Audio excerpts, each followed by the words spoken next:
¿Qué pueden tener en común una peonza, una rosa dentro de una cúpula de cristal o un zapato perdido? Pues que, aunque parezcan objetos muy simples, a veces se convierten en el mismísimo corazón de una historia. Hoy vamos a explorar ese poder oculto que tienen. Y es que, a veces, la sombra que proyecta un objeto es muchísimo más grande, más importante que el objeto en sí. Es como un eco que no para de sonar a lo largo de toda la trama. Bueno, pues vamos a meternos en materia. Vamos a empezar por algo que seguro que nos ha pasado a todos. Analizar qué es lo que hace que una película se nos quede grabada a fuego en la memoria. A ver, pensemos un momento. Cuando una película nos marca, ¿qué es lo primero que se nos viene a la cabeza? ¿Qué es lo que recordamos años después? Pues lo normal es que nos acordemos de estas cosas, ¿verdad? Esa banda sonora que te pone los pelos de punta, una frase mítica que repetimos sin parar, los héroes con los que empatizamos o esos villanos que la verdad nos fascinan. Son, digamos, los pilares sobre los que construimos el recuerdo de una peli. Pero, ojo, que hay algo más. Un elemento que en algunas ocasiones tiene la misma fuerza que todo lo demás junto, y es simplemente un objeto, uno solo. Y aquí es donde entra en juego un concepto que me parece fascinante: la sombra del objeto.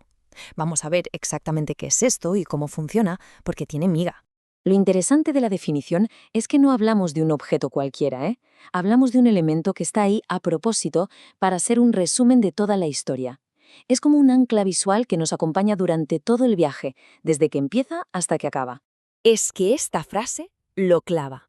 La fuerza que puede llegar a tener este objeto es tan grande que podría funcionar casi como un segundo título para la película.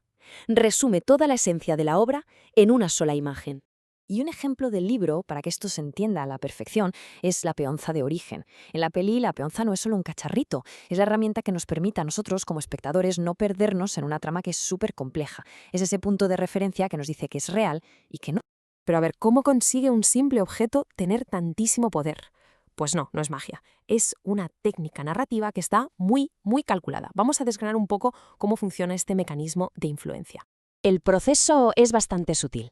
Primero, el objeto aparece una y otra vez, a veces en primer plano, otras veces casi escondido en una esquina. Esta repetición constante hace que se nos vaya quedando en la cabeza, casi sin que nos demos cuenta.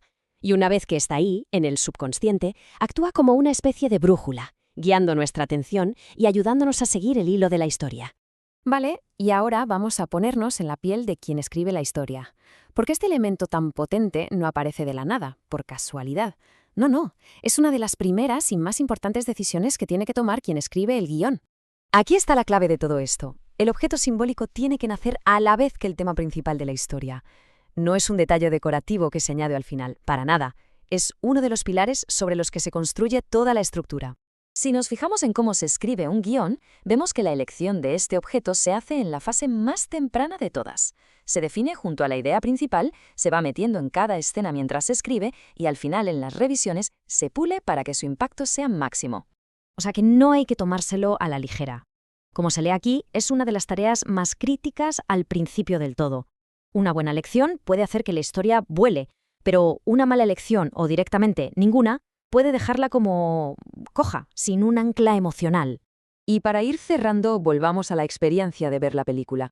¿Qué se consigue cuando una historia usa esta técnica de manera magistral? ¿Cuál es el resultado final para quien está sentado en la butaca? Pues los beneficios son enormes. Por un lado, el mensaje de la película nos cala hondo, lo pillamos de forma intuitiva, sin que nos lo tengan que explicar con palabras. Y por otro, el símbolo funciona como una llave maestra, que nos abre la puerta a todo el universo de la historia. Lo entendemos todo mucho mejor y sin esfuerzo. Así que la reflexión final ya no es solo para quienes disfrutan del cine, sino sobre todo para quienes lo crean. Un objeto no es solo un objeto. Puede ser el corazón que bombea la sangre de toda una historia. Y la pregunta que queda en el aire es: ¿cuál es ese objeto que puede definir tu gran historia?